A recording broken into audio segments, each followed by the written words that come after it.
जय हिंद दोस्तों, स्वागत है आप सभी का एक नई वीडियो में। 3-4 दिन से वीडियो नहीं आ रही थी, होली की वजह से और कुछ अनदर काम भी था जिसकी वजह से भी।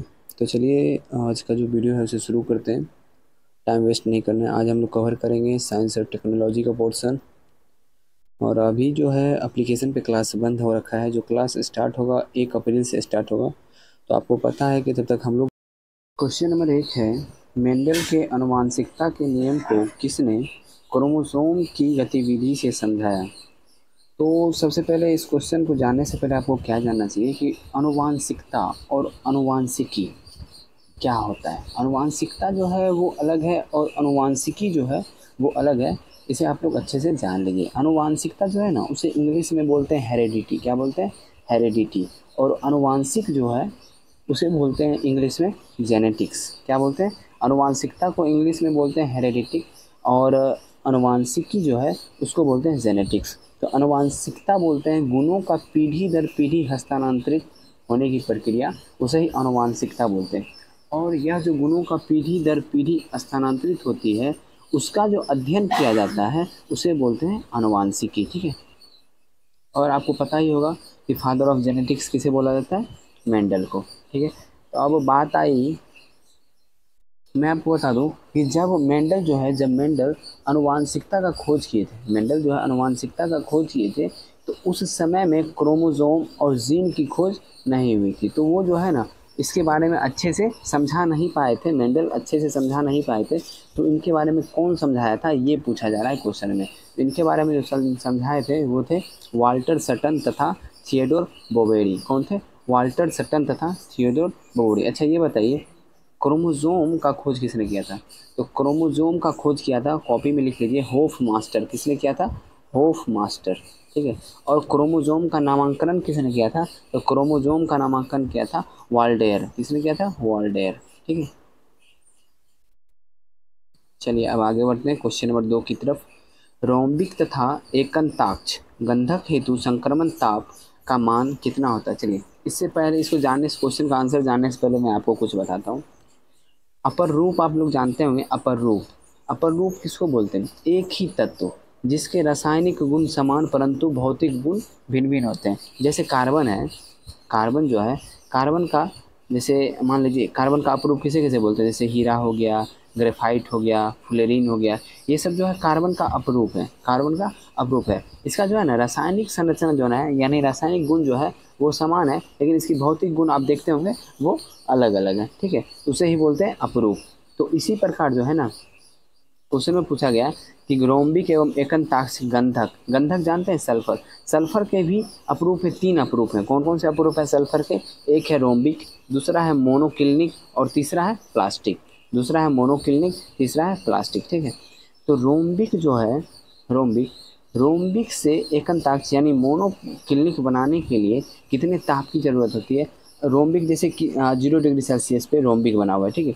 अगर ये इंक्रीज होकर 96 डिग्री सेल्सियस इसका बढ़ जाए तो ये जो है ना मोनोक्लिनिक बन जाएगा। क्या बन जाएगा? मोनोक्लिनिक बन जाएगा। तो वही क्वेश्चन पूछ रहा है, संक्रमण ताप का मान कितना होना चाहिए? 96 डिग्री सेल्सियस होना चाहिए। ठीक है। और मैं आपको बता दूं कि एक प्लास्टिक जो होता है, जैसे गंधक का 3 अपरूप है, एक है रोम्बिक, दूसरा है मोनोक्लिनिक और तीसरा है प्लास्टिक। तो रोम्बिक से प्लास्टिक बनाने की प्रक्रिया क्या है? तो रोम्बिक को यानी रोम्बिक सल्फर जो है, अपरूप जो है, इसको उबाल कर अचानक ठंडे पानी में डाल देते हैं ना, तो प्लास्टिक सल्फर बन जाता है, यानी प्लास्टिक बन जाता है। इसे भी ध्यान रखिएगा। और मैं आपको बता दूं कि रोम्बिक का जो है बॉइलिंग पॉइंट, रोम्बिक का बॉइलिंग पॉइंट है 114 डिग्री सेल्सियस, और रोम्बिक का बॉइलिंग पॉइंट हो जाएगा 444 डिग्री सेल्सियस, और मेल्टिंग पॉइंट है 114 डिग्री सेल्सियस। ठीक है।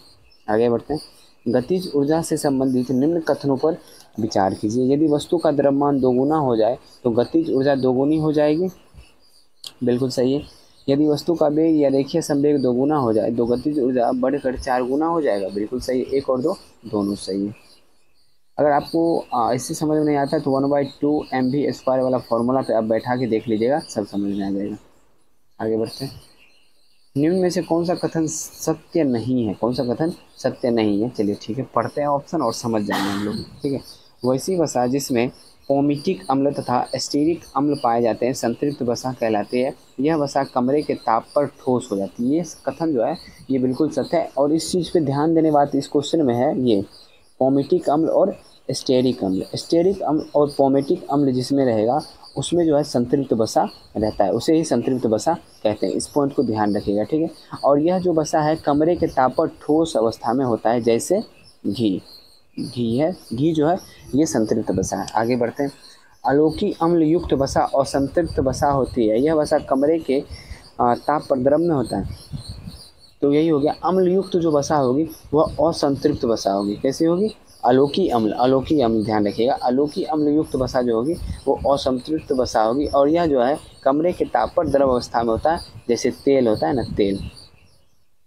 आगे पढ़ते हैं। अधिकांश जंतु से प्राप्त वसा संतृप्त तथा पौधे से प्राप्त वसा असंतृप्त है। अभी जस्ट हम बताए हैं कि संतृप्त वसा में किसका उदाहरण लिए, देख रहे हैं घी। और घी किससे प्राप्त होता है? गाय के दूध से। यानी ये प्राप्त किससे हो रहा है? जंतु से। ये तो पॉइंट सही है। और ये जो है कौन सा वसा है? देख लीजिए, संतृप्त वसा है। और यहाँ पे देखिए पौधे से प्राप्त जो वसा है असंतृप्त वसा है। अभी हम बताएं ना, जैसे सरसों का तेल होता है तो पौधे से प्राप्त होता है, तो पौधे से प्राप्त वसा कौन सा वसा है? असंतृप्त वसा है, ठीक है। तो ये पॉइंट भी जो है सही, यानी ये तीनों सही है। तो लास्ट वाला जो है वो गलत होगा। तो इसका आंसर क्या होगा? Option number D. फिर भी हम इसके बारे में पढ़ेंगे, ठीक है।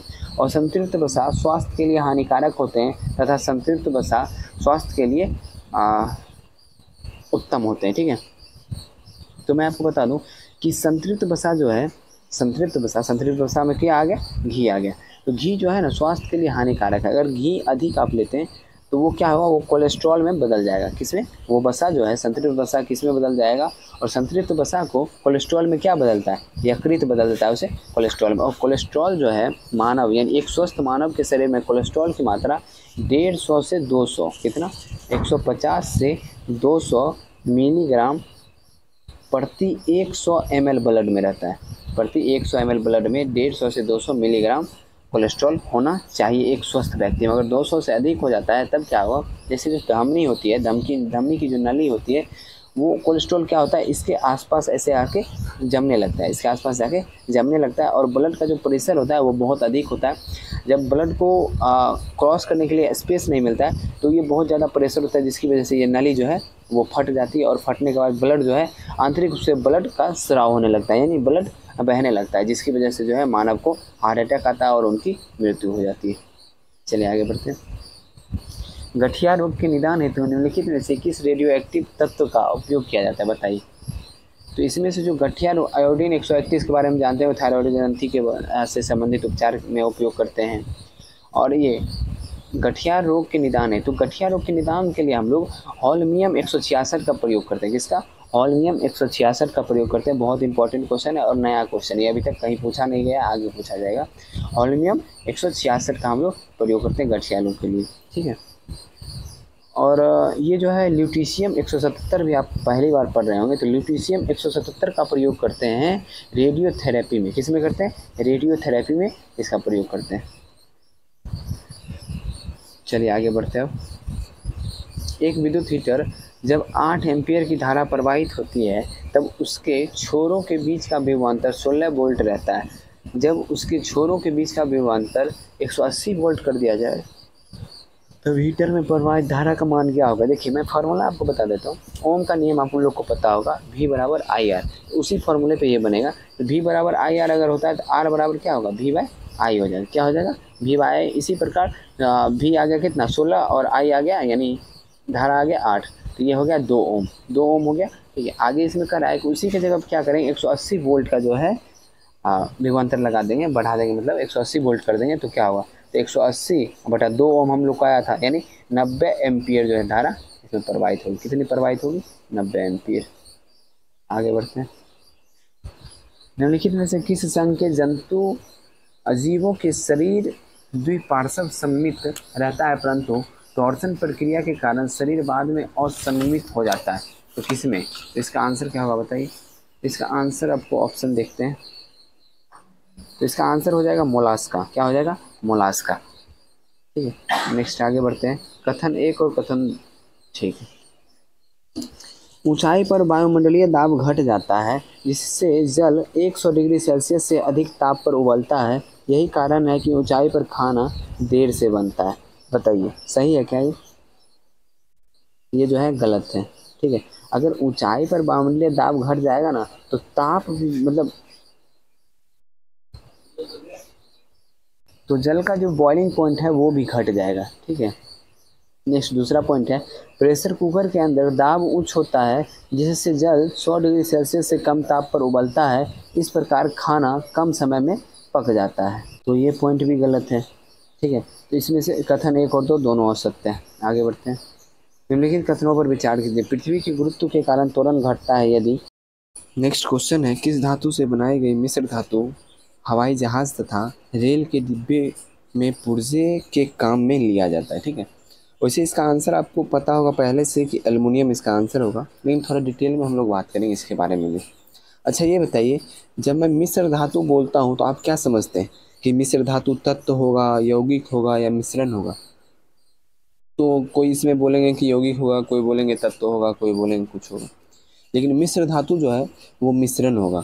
मिश्र धातु हमेशा मिश्रण ही होता है, और मिश्रण में भी समांगी मिश्रण, क्या समांगी मिश्रण, जिसका अनुपात जो है ना वो निश्चित रहता है। समांगी मिश्रण का अनुपात निश्चित रहता है और असमांगी मिश्रण का अनुपात अनिश्चित रहता है। असमांगी मिश्रण के रूप में आप ले सकते हैं जैसे बारूद हो गया, वो हो गया असमांगी मिश्रण। ठीक है। चलिए आगे इसी के बारे में बात करते हैं लोग। ऐसे समांगी मिश्रण, अच्छा ये बताइए, जैसे मैं बोला कि मिश्र धातु, और मिश्र धातु में मैं बोल रहा हूँ कि मिश्रण, तो मिश्रण में आपको आपके माइंड में आता होगा कि मिश्र धातु में धातु और धातु का ही मिश्रण होता हो, ऐसा कुछ माइंड में ज़रूर आता होगा।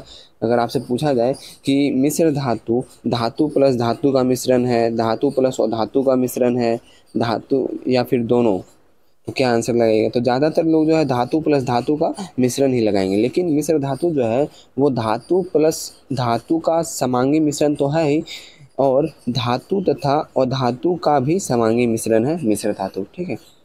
अब हम बात कर लेते हैं, जैसे एल्युमिनियम है, तो एल्युमिनियम के दो मुख्य तत्व हैं, वो दो मुख्य तत्व जो हैं ज़्यादातर यूज किए जाते हैं हवाई जहाज़ और रेल के डब्बे के पुर्जे बनाने में। वो दो मुख्य तत्व में है, एक तत्व मैग्नीशियम, क्या है? मैग्नीशियम, इसे अपने कॉपी में नोट कीजिएगा। मैग्नीशियम में जो है एल्युमिनियम 95% होता है और Mg जो है 5% होता है। ठीक है। और ड्यूरेलिन में, एक सेकेंड, ड्यूरोलेमिन दूसरा है, क्या है? ड्यूरोलेमिन। ठीक है।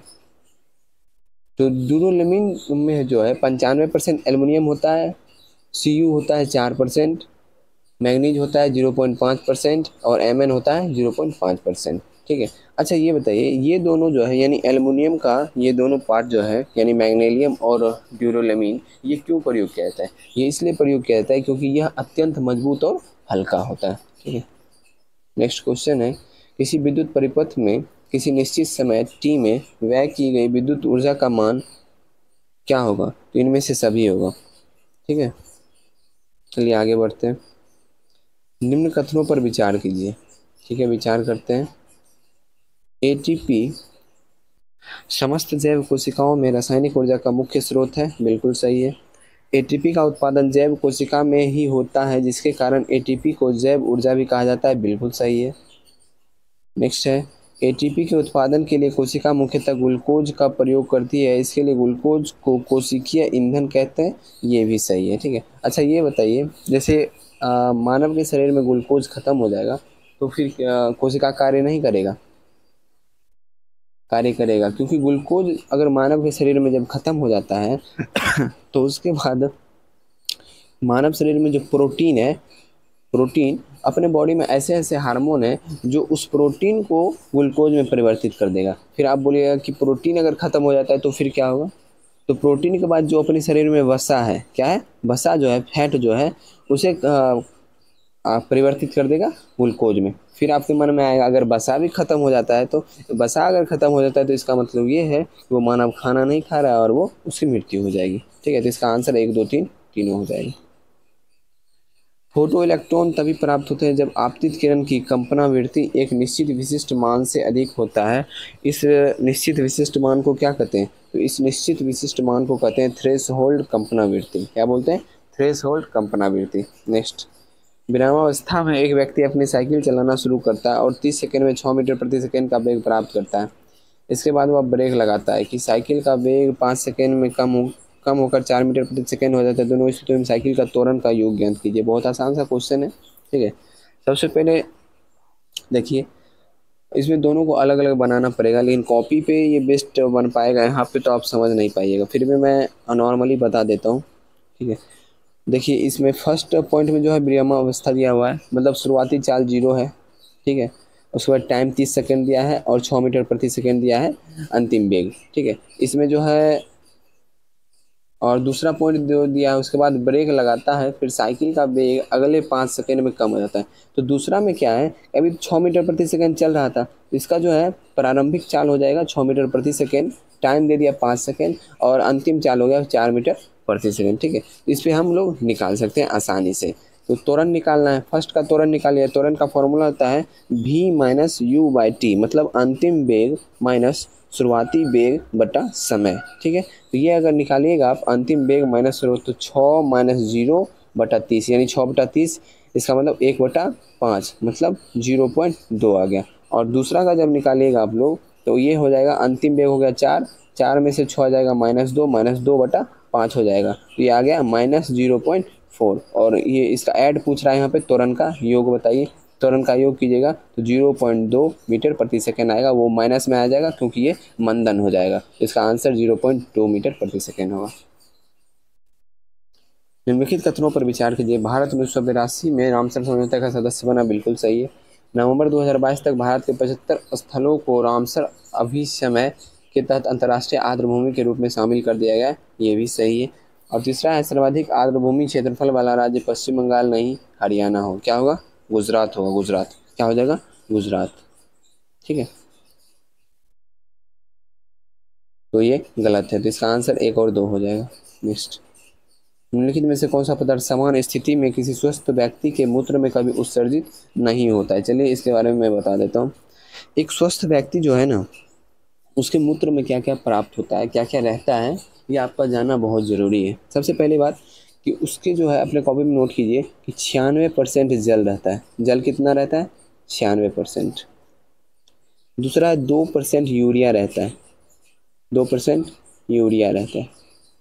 अब आगे देख लीजिए, 2% अमोनिया रहता है, 2% सिर्फ अमोनिया ही नहीं रहता है, 2% में अमोनिया रहता है, यूरिक अम्ल रहता है, सोडियम रहता है, क्रिएटिनिन रहता है और यूरोक्रोम रहता है। फिर से एक बार बोल देता हूँ, 96% जल हो गया, 2% यूरिया हो गया, और लास्ट 2% जो बचा है उसके अंदर अमोनिया, यूरिक अम्ल, सोडियम, क्रिएटिनिन, यूरोक्रोम, ये सभी रहता है। तो अब आपको आंसर पता चल गया होगा। तो यूरिया मैंने बता दिया कितना, 2%, और अनदर 2% में सोडियम, पोटेशियम, जितने भी इसके अंतर्गत आते हैं वो सभी रहते हैं। लेकिन इसका आंसर हो जाएगा क्या, अमीनो अम्ल। अमीनो अम्ल जो है मानव मूत्र में नहीं होता है।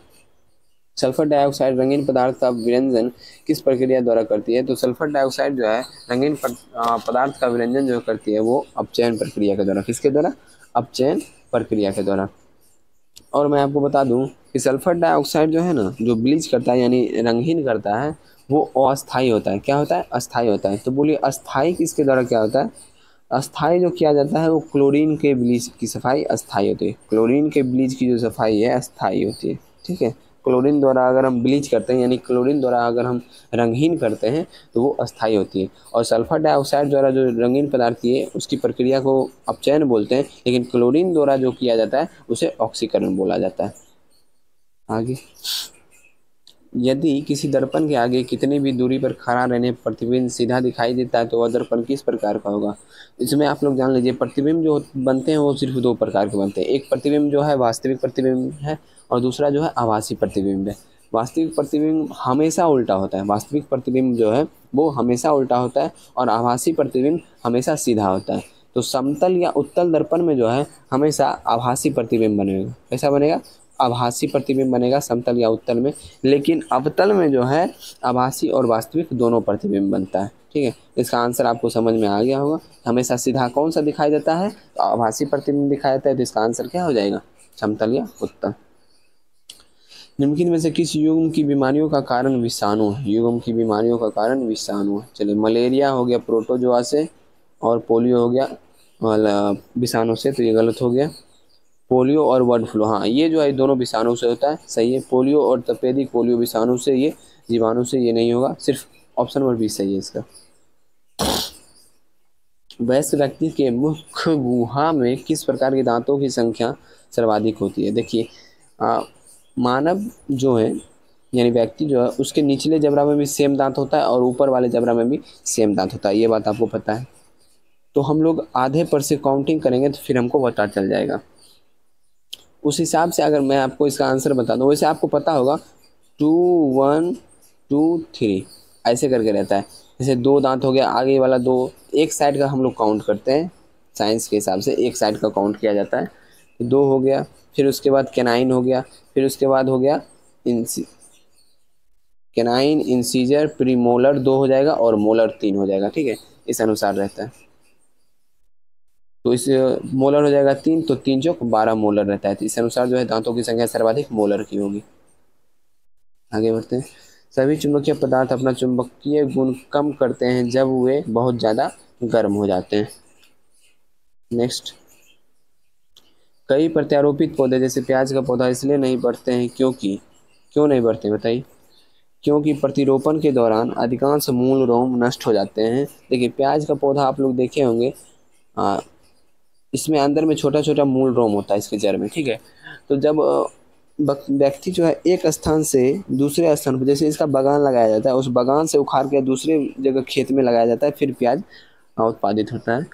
तो एक स्थान से दूसरे स्थान जब इसे उखाड़ के ले जाया जाता है, उसी दौरान जिसको प्रैक्टिस नहीं रहता है वो थोड़ा सा उल्टा पुल्टा उखाड़ लेता है और ये जो मूल रोम है वो टूट जाता है। और आपको पता है कि पौधा जो है अपना खनिज लवण से लेके सारा कुछ ऑक्सीजन भी ये मूल रोम के द्वारा ही लेता है। तो अगर मूल रोम टूट जाएगा तो वो जो है वृद्धि नहीं कर पाएगा और कुछ देर में उसकी अब वो नष्ट हो जाएगा। तो इसलिए इसका आंसर ऑप्शन नंबर सी हो जाएगा।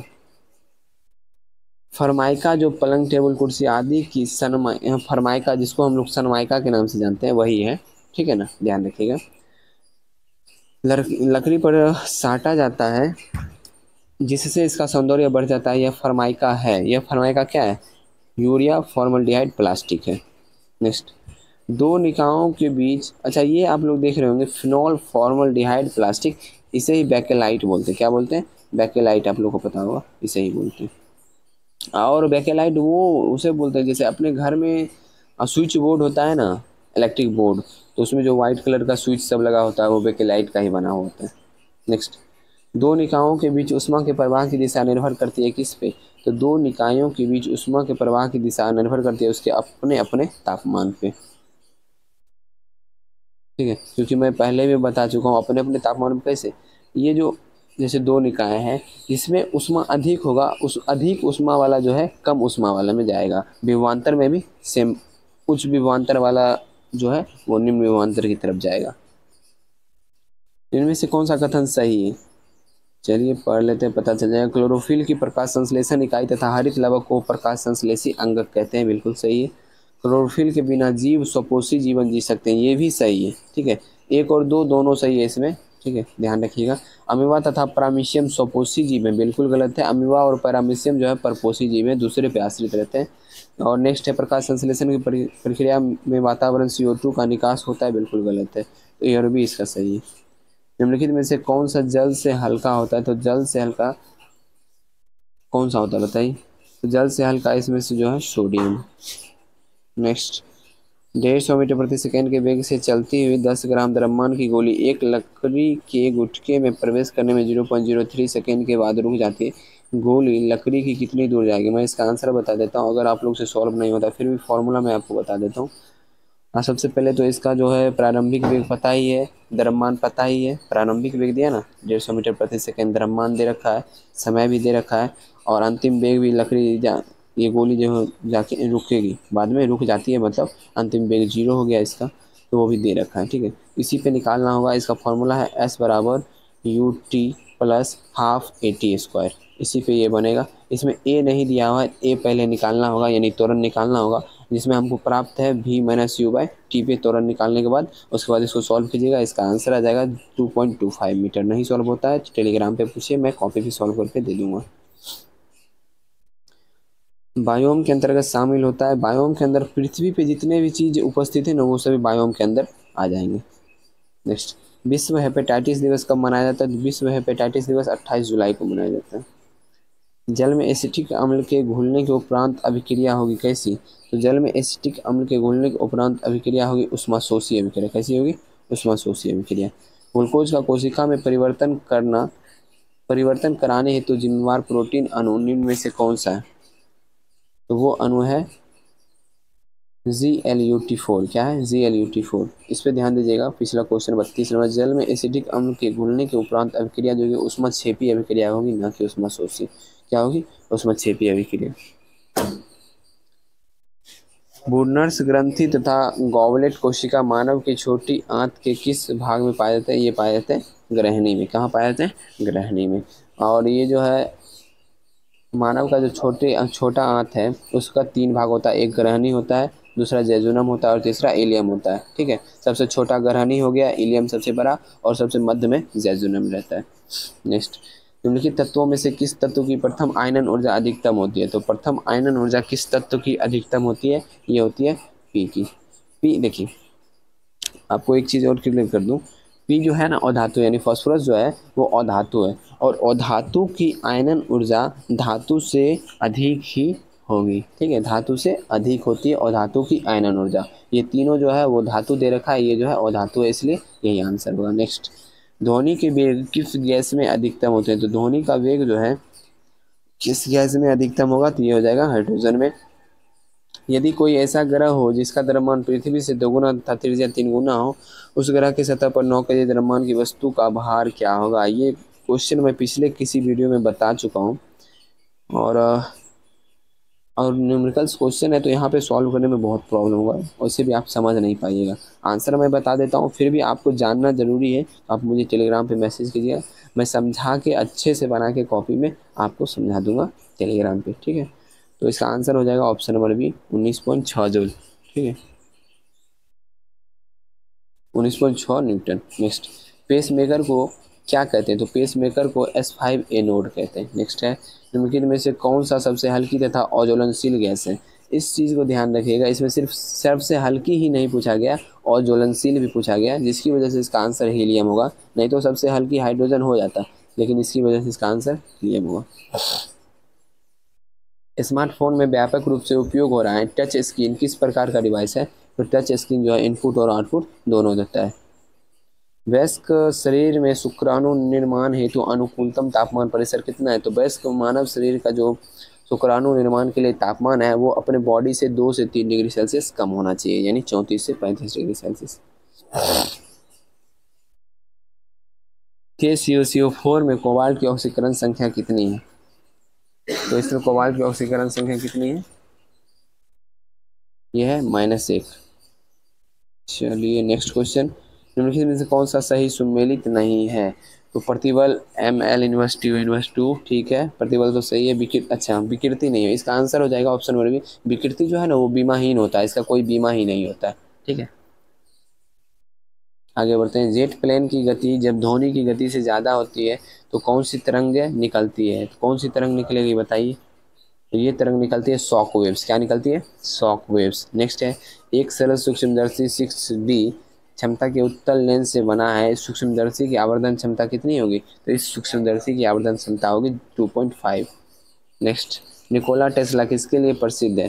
तो निकोला टेस्ला किसके लिए प्रसिद्ध है? ये प्रसिद्ध है अल्टरनेटिंग करंट के लिए। नेक्स्ट है, द्रव्यमान M एवं त्रिज्या R के ठोस गोले के व्यास के परितः जड़त्व आघूर्ण होगा कितना? तो इसका जड़त्व आघूर्ण होगा 2/5 mr²। नेक्स्ट, एक व्यक्ति 75 सेंटीमीटर से निकट की वस्तुओं को नहीं देख सकता है, लेंस की फोकस दूरी क्या होगी जिसकी आवश्यकता 25 सेंटीमीटर की वस्तु को साफ साफ देखने के लिए होगी? तो ये हो जाएगा 37.5 सेंटीमीटर। नेक्स्ट है, निम्नलिखित में से कौन से भौगोलिक क्षेत्र में जैव विविधता के लिए संकट हो सकते हैं? बताइए, तो कौन सा हो सकता है इसमें से? इसमें से हो सकता है वैश्विक तापमान, विदेशी जातीय संक्रमण और आवास का विखंडन। 1, 2, 3 ये तीनों हो सकता है। शाकाहारी का प्रोत्साहन ये नहीं होगा।